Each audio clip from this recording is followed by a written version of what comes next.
Hello everyone. रघुवर GK में आप सभी का स्वागत है। आज के क्लास में हम लोग बिहार डीएलएड एंट्रेंस एग्जाम 2024 से रिलेटेड हिंदी के टॉप 20 क्वेश्चंस का डिस्कशन करेंगे। साथ ही साथ हम इससे रिलेटेड जितने भी इंपॉर्टेंट पॉइंट्स हैं इन सभी का हम डिस्कस करेंगे। तो आप क्लास को पूरा देखें और वीडियो पसंद आए तो चैनल को सब्सक्राइब जरूर करें ताकि आगे आने वाले क्लास का नोटिफिकेशन भी आपको मिलता रहे। तो चलिए आज का क्लास हम स्टार्ट करते हैं। हमारा फर्स्ट क्वेश्चन है, सुख दुख में कौन समास है। हमें क्या बताना है, सुख दुख में समास बताना है कि इसमें से आपका कौन सा समास होगा। तो देखिए, सुख दुख की हम बात करें तो जितना आपका प्रधानता सुख का है उतना ही आपका प्रधानता किसका है, दुख का है। इसी तरह हम और एग्जाम्पल लें, जैसे और एग्जाम्पल हम लेते हैं, जैसे राधा कृष्ण हो गया, क्या हो गया, राधा कृष्ण हो गया। उसके बाद हम बात करें तो जैसे और आपका हो गया भाई बहन हो गया। उसके बाद और देखें तो आपका माता पिता हो गया। इस तरह के जो आपके पद होते हैं ये सभी क्या होते हैं, इसमें दोनों पद आपके प्रधान हैं। तो इसमें कौन सा समास होगा, इसमें आपका द्वंद्व समास होगा। तो ऑप्शन बी हमारा सही आंसर होगा। ध्यान रखेंगे इस तरह का जो भी आपका पद रहेगा, सुख दुख हो गया, उसके बाद राधा कृष्ण भाई बहन माता पिता, अर्थात जिसमें दोनों पद प्रधान हो उसको क्या कहते हैं, हम द्वंद्व समास कहते हैं। नेक्स्ट क्वेश्चन को देखते हैं। अगला प्रश्न है, लंबोदर में कौन समास है। लंबोदर में आपका कौन सा समास होगा। तो देखिए, बात हम करें लंबोदर की तो लंबोदर अर्थात जिसका लंबा उदर है, क्या है, जिसका लंबा उदर है उसी को क्या कहा जाता है, लंबोदर कहा जाता है। जिसका आपका लंबा क्या हो, उदर हो, अर्थात लंबोदर से क्या होता है, जिसका लंबा उदर हो, क्या हो जाएगा, गणेश होगा। तो देखिए, लंबोदर की हम चर्चा करते हैं तो लंबोदर जिसका लंबा उदर हो अर्थात गणेश। तो इस समास में क्या होता है, इसमें आपका होगा कि यह खुद का अपना अर्थ छोड़कर किसी विशेष अर्थ को क्या कर रहा है, ग्रहण कर रहा है। जैसे लंबोदर से क्या हो गया, गणेश हो गया। तो इस तरह के जो शब्द होते हैं ये आपके कहलाते हैं बहुव्रीहि समास। क्या कहलाते हैं, बहुव्रीहि समास कहलाते हैं। यह समास क्या होता है, तो इसमें जो शब्द होगा खुद का अर्थ छोड़ देगा और एक नया अर्थ ग्रहण करता है। जैसे लंबोदर से आपका गणेश हो गया। उसी तरह हम बात करें तो जैसे एग्जाम्पल लेते हैं पीताम्बर, अर्थात जो पीला आपका वस्त्र धारण करता है, अर्थात क्या हो जाएगा, विष्णु भगवान। तो देखिए, पीताम्बर से क्या आ गया, विष्णु आ गया। तो ये भी क्या होगा, आपका बहुव्रीहि समास होगा। उसी तरह हम बात करें वंशीधर का, तो वंशीधर जो अर्थात वंशी बांसुरी धारण करता है तो क्या होगा, कृष्ण। वंशीधर से क्या हमें मिलता है, कृष्ण मिलता है। तो देखिए, ये सभी जो आपके शब्द हैं ये खुद का छोड़कर क्या करते हैं, किसी विशेष अर्थ को ग्रहण करते हैं। तो वह शब्द जो क्या करेगा, किसी अन्य शब्द को आपका क्या करता है, प्रधान बना देता है, उसको हम क्या कहेंगे, बहुव्रीहि समास कहते हैं। तो ऑप्शन बी हमारा सही आंसर है। द्वंद्व समास और बहुव्रीहि समास आप आसानी से समझ गए होंगे। नेक्स्ट क्वेश्चन है, निम्नलिखित शब्दों में किसमें विसर्ग संधि है। अब देखिए, अब इसमें हमें क्या चुनना है, विसर्ग संधि चुनना है। तो विसर्ग संधि चुनने का सबसे आसान तरीका है कि यदि हम किसी शब्द का संधि विच्छेद करते हैं और इसके संधि विच्छेद में क्या आता है, विसर्ग आता है, तो विसर्ग आ जाएगा तो क्या हो जाएगा, यह आपका विसर्ग संधि होगा। तो चलिए एक एक कर हम संधि विच्छेद करते हैं। राजेंद्र का हम संधि विच्छेद करें तो यह आपका हो जाएगा राज प्लस इंद्र, क्या होगा, राज प्लस इंद्र है। इसमें कहीं आपका विसर्ग नहीं आया है तो यह आपका विसर्ग संधि नहीं है। उज्ज्वल की बात करें तो उज्ज्वल का क्या होता है, उज्ज्वल का आपका होता है उत जोड़ ज्वल होता है, क्या होता है, उत जोड़ ज्वल होता है। इसमें भी आपका विसर्ग नहीं आया है। उसके बाद हम संहार की बात करें तो संहार का क्या होता है, सम जोड़ हार होता है, क्या होता है, सम जोड़ हार होता है। इसमें भी विसर्ग नहीं है। दुर्गम की बात करें तो दुर्गम का क्या होता है, दुह प्लस गम होता है। तो देखिए, इसमें विसर्ग आ गया तो जहां आपका विसर्ग आएगा वह क्या हो जाएगा, वह शब्द आपका विसर्ग संधि होगा। तो ऑप्शन डी हमारा सही आंसर है। नेक्स्ट क्वेश्चन को देखते हैं। अगला प्रश्न है, हिंदी में कारक के मूलतः कितने भेद हैं। हिंदी में हम कारक की भेद की बात करें तो कारक क्या आपका 8 भेद होता है। कितना भेद होता है, 8 भेद होता है। ऑप्शन डी हमारा सही आंसर होगा। बात करें हम ये 8 कौन कौन से होते हैं तो पहला आपका होता है कर्ता, और इसका चिन्ह क्या होता है, तो कर्ता का चिन्ह आपका ने होता है। दूसरा क्या होता है, दूसरा आपका कर्म होता है, इसका चिन्ह क्या होता है, तो कर्म का चिन्ह आपका कु होता है। तीसरा होता है आपका करण। करण का चिन्ह क्या होता है? तो करण का चिन्ह आपका से होता है। चौथा क्या होता है? चौथा आपका होता है संप्रदान। क्या होता है? संप्रदान होता है। इसका चिन्ह क्या होता है? इसका होता है के लिए। उसके बाद बात करें पांचवा का, तो पांचवा आपका होता है अपादान। क्या होता है? अपादान। इसका चिन्ह क्या होता है? तो इसका कारक चिन्ह से होता है। उसके बाद आपका छठा क्या होता है? तो संबंध होता है। संबंध का क्या होता है चिन्ह? तो इसका होता है का के की होता है। उसके बाद हम बात करें तो अगला हमारा होता है अधिकरण होता है। क्या होता है? अधिकरण होता है। इसका चिन्ह क्या होता है? तो इसका कारक चिन्ह आपका में और पर होता है। आठवां क्या होता है? आठवां आपका होता है संबोधन, और संबोधन का कारक चिन्ह बात करें तो इसका होता है हे, अजी, उसके बाद अहो और अरे होता है। तो यह आपका क्या हो गया? यह आपके हिंदी के 8 आपके कारक हो गए। कारक के आपका 8 भेद हो गया, और सबका चिन्ह भी हमने देख लिया कि कर्ता का चिन्ह क्या होता है? ने। उसके बाद जैसे कर्ता का ने कैसे होगा? राम ने रोटी खाई, तो राम यहाँ पे कर्ता हो गया, काम करने वाला, तो राम ने रोटी खाई, तो ने यहाँ पे क्या हो गया? कर्ता कारक का चिन्ह हो गया। कर्म रहेगा तो उसके साथ को लगता है, करण के साथ से लगता है, संप्रदान के साथ के लिए लगता है, अपादान के साथ से लगता है, संबंध के साथ का के की लगता है, अधिकरण के साथ में पर लगता है, संबोधन के साथ आपका हे, अजी, अहो, अरे लगता है। तो आप इससे ध्यान रखेंगे, इसमें से एक प्रश्न आपको जरूर देखने को मिलेगा। नेक्स्ट क्वेश्चन को देखते हैं। अगला प्रश्न हमारा है, टेबल पर पुस्तक पड़ी हुई है, इस वाक्य में पर किस कारक की विभक्ति है? अभी देखिए, अभी हमने ऊपर क्या पढ़ा है? कारक चिन्हों की विभक्ति पढ़ा है, और यहाँ पे आपका एक क्वेश्चन मिल गया उससे कि टेबल पर पुस्तक पड़ी हुई है, इसमें आपका पर जो है यह किस कारक की विभक्ति है? तो यह आपका किसका है? अधिकरण का है। किसका है? अधिकरण का है। तो ऑप्शन ए हमारा सही आंसर हो जाएगा। अधिकरण का हमने देखा था क्या होता है चिन्ह, तो इसका में और पर होता है, तो आप इसे ध्यान रखेंगे। नेक्स्ट क्वेश्चन को देखते हैं। अगला प्रश्न है, उपहार शब्द में कौन उपसर्ग है? उपहार में हमें क्या बताना है? उपसर्ग बताना है। तो देखिए, सबसे पहले तो हम बात करते हैं उपसर्ग होता क्या है। तो उपसर्ग क्या होता है? तो उपसर्ग यह आपका किसी शब्द के पहले लगता है। कहाँ लगता है? तो यह आपका शब्द के पहले लगकर उसके अर्थ को क्या करता है? चेंज कर देता है। उपसर्ग क्या होता है? यह किसी शब्द के पहले लगकर उसके अर्थ को चेंज कर देगा। जैसे देखिए, इसमें हम बात करें, उपहार में हम बात करें तो उपहार क्या हो जाएगा? उप प्लस हार होगा। उप प्लस हार होगा। देखिए, हार में उप लगा दिया गया है तो क्या बन गया है? तो आपका उपहार बन गया है। तो उपसर्ग पहले लगता है तो पहले हम चुनेंगे, तो इसमें पहले क्या है? उप है। तो देखिए यहाँ पे ऑप्शन डी में आपका उप दिया गया है, तो ऑप्शन डी हमारा क्या होगा? सही आंसर होगा। उपसर्ग पूछे तो आप क्या करेंगे? पहले ध्यान देंगे। पहले जो आपका होता है वह क्या होता है? उपसर्ग होता है। नेक्स्ट क्वेश्चन को देखते हैं। नदी शब्द का बहुवचन रूप क्या होगा?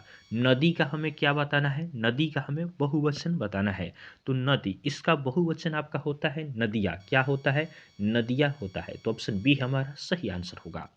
नेक्स्ट क्वेश्चन है, निम्नलिखित शब्दों में स्त्रीलिंग शब्द चुनें। इसमें हमें क्या करना है? इसमें हमें स्त्रीलिंग शब्द को चूज करना है। तो देखिए, देवनागरी जो आपका लिपि होता है, लिपि जो आपका होता है यह आपका संस्कृत होता है। यह आपका क्या होता है? स्त्रीलिंग होता है। लिपि क्या होगा? देवनागरी। यह आपका क्या है? यह आपका स्त्रीलिंग होता है। बात करें नदी की, तो नदी भी जो आपका होता है यह भी आपका क्या होगा? स्त्रीलिंग होता है। नदी का जो नाम होता है यह भी स्त्रीलिंग होता है। उसके बाद भाषा का जो नाम होता है यह भी आपका क्या होता है? स्त्रीलिंग होता है। तो हमारा सही आंसर क्या होगा? ऑप्शन डी हमारा सही आंसर होगा कि उपरोक्त सभी, ये सभी क्या है? स्त्रीलिंग होते हैं। ध्यान रखेंगे, लिपि आपका दिया रहेगा तो यह आपका स्त्रीलिंग होगा। नदी का नाम कोई रहे तो यह आपका स्त्रीलिंग होता है। भाषा भी आपका क्या होता है? स्त्रीलिंग होगा। तो हमारा सही आंसर क्या है? ऑप्शन डी सही आंसर है। नेक्स्ट क्वेश्चन है, अव्यय के कितने भेद हैं? अव्यय, इसके कितने भेद होते हैं? तो अव्यय के आपके 4 भेद होते हैं। कितने भेद होते हैं? 4 भेद होते हैं। ऑप्शन सी हमारा सही आंसर होगा।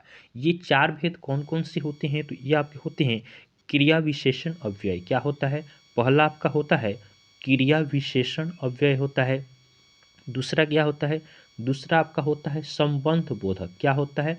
दूसरा आपका होता है संबंध बोधक होता है। तीसरा क्या होता है? तीसरा आपका होता है समुच्चय बोधक। क्या होता है? तीसरा आपका हो गया समुच्चय बोधक, और चौथा क्या होता है, चौथा आपका होता है विस्मयादि बोधक। क्या होता है, विस्मयादि बोधक होता है। तो ये आपके अव्यय के आपके 4 भेद होते हैं। नेक्स्ट क्वेश्चन देखते हैं। अगला प्रश्न है, कर्मवाच्य किसे कहते हैं। कर्मवाच्य किसे कहा जाता है। तो देखिए यहाँ पे शब्द से ही आपका क्लियर हो जाता है कर्मवाच्य। तो कर्मवाच्य में किसकी प्रधानता होगी, जहाँ आपका कर्म की प्रधानता हो उसी को क्या कहते हैं, कर्मवाच्य कहते हैं। तो ऑप्शन बी हमारा सही आंसर होगा। इसका हम एग्जाम्पल देखें तो कर्मवाच्य, इसका एग्जाम्पल क्या हो जाएगा, इसका एग्जाम्पल हो जाएगा जैसे राधा द्वारा रोटी खाई जाती है। राधा द्वारा आपका रोटी खाई जाती है, यह क्या हो गया आपका कर्मवाच्य का आपका उदाहरण हो गया। तो यह आपका क्या हुआ, कर्मवाच्य हुआ। कर्मवाच्य में किसका प्रधानता होगा, तो आपका कर्म का प्रधानता होता है। नेक्स्ट क्वेश्चन को देखते हैं। अगला प्रश्न है, जिस क्रिया के साथ कर्म न रहे वह कौन सी क्रिया है। तो जिसके साथ कर्म न रहे वह कौन सी क्रिया होगी, तो यह आपका अकर्मक क्रिया हो जाएगा। क्या होगा, अकर्मक क्रिया होगा। जैसे एग्जाम्पल देखें तो इसका एग्जाम्पल क्या हो जाएगा, जैसे वह हंसता है। क्या है, वह हंसता है, यह क्या हो गया, यह आपका अकर्मक क्रिया का आपका उदाहरण हो गया। नेक्स्ट क्वेश्चन को देखते हैं।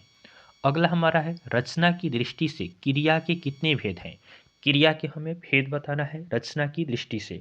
तो रचना की दृष्टि से क्रिया के आपके 2 भेद होते हैं। कितने भेद होते हैं, 2 भेद होते हैं। पहला आपका होता है सकर्मक क्रिया। क्या होता है, सकर्मक क्रिया होता है। और दूसरा क्या होता है, दूसरा आपका होता है अकर्मक क्रिया। क्या होता है, दूसरा आपका होता है अकर्मक क्रिया होता है। सकर्मक क्या होता है, तो इसमें आपका कर्म रहेगा। जैसे राम रोटी खाता है या वह घर जाता है, यह क्या हो गया आपका सकर्मक क्रिया का उदाहरण हो गया। अकर्मक क्या हो गया, इसमें कर्म आपका नहीं रहता है, इसमें कर्म रहेगा सकर्मक में, अकर्मक में आपका कर्म नहीं रहेगा। नेक्स्ट क्वेश्चन है, निम्नलिखित अक्षरों में कौन व्यंजन है। तो व्यंजन कौन है, तो सबसे पहले आप देखेंगे स्वर क्या होता है। तो स्वर हम जानते हैं 11 होता है। कौन कौन होता है, तो अ आपका जो होता है यह क्या होता है, स्वर कहलाता है। तो अ आ से जो बाहर होगा वह क्या होगा, आपका व्यंजन होगा। तो देखिए अ आ में आपका उ आता है, अ आता है, ई आता है। तो ये तो तीनों आपके क्या हो गए, स्वर हो गए। बच गया आपका प। तो प क्या हो जाएगा, प आपका व्यंजन हो जाएगा। तो ऑप्शन सी हमारा सही आंसर है।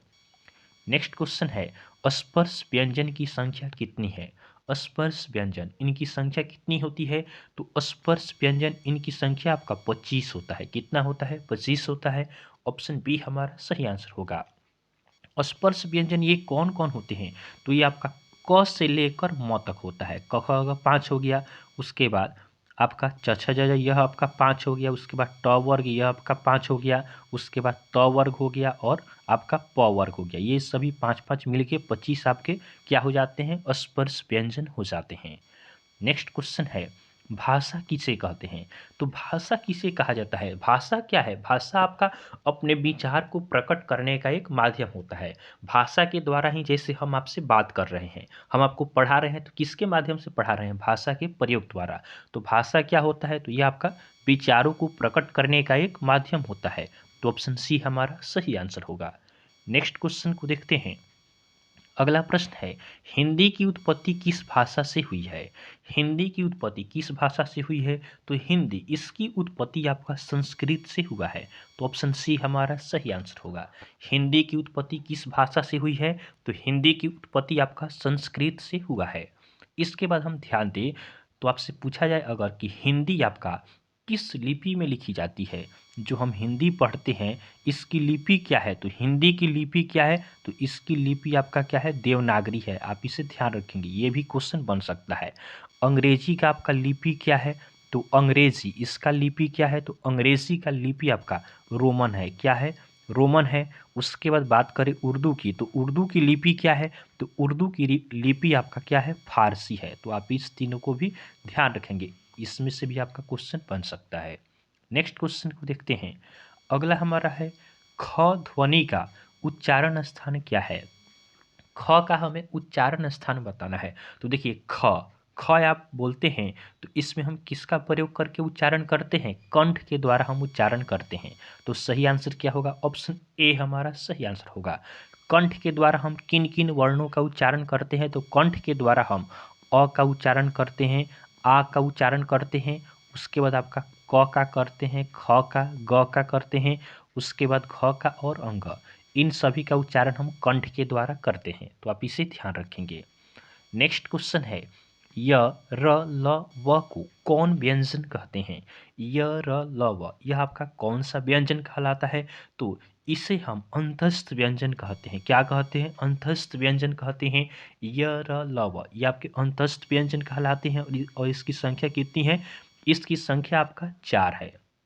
ध्यान देंगे। इसी के साथ आप याद रखेंगे कि जो आपका उष्ण व्यंजन होता है, उष्ण व्यंजन जो होते हैं इनकी संख्या भी आपका 4 होता है। ये कौन-कौन होते हैं? तो ये आपके होते हैं तालव्य स हो गया, मूर्धन्य स हो गया, दंत स हो गया और ह। ये आपके 4 हो गए उष्ण व्यंजन और आपका य, र, ल, व यह आपका 4 क्या हो गया? अंतस्थ व्यंजन हो गया। नेक्स्ट क्वेश्चन है, निम्नलिखित में तत्सम शब्द को चुनें। इसमें हमें क्या बताना है? तत्सम। तत्सम शब्द क्या होता है? तो तत्सम शब्द आपका संस्कृत से जुड़ा हुआ शब्द होता है। क्या होता है? संस्कृत से जुड़ा आपका शब्द होता है तत्सम। तो देखिए, ऑप्शन ए में है रात्रि। रात्रि क्या है? यह आपका संस्कृत से जुड़ा हुआ शब्द है, तो ऑप्शन ए हमारा सही आंसर होगा। रात्रि क्या है? यह आपका तत्सम शब्द है। पीठ क्या है? तो पीठ आपका क्या है? तद्भव है। दही भी आपका तद्भव है। भाई भी क्या है? तद्भव है। तो ये तीनों आपके तद्भव शब्द होते हैं। तद्भव किसको कहा जाता है? तो ये आपका तत्सम के बिगड़े रूप को क्या कहा जाता है? तद्भव कहा जाता है। तत्सम कहीं भी आपसे पूछेगा तो क्या होगा? ये आपका संस्कृत से रिलेटेड शब्द होता है। नेक्स्ट क्वेश्चन को देखते हैं। अगला प्रश्न हमारा है, निम्नलिखित में रूढ़ शब्द को चुनें। रूढ़ शब्द हमें बताना है। तो देखिए, रूढ़ शब्द क्या होता है?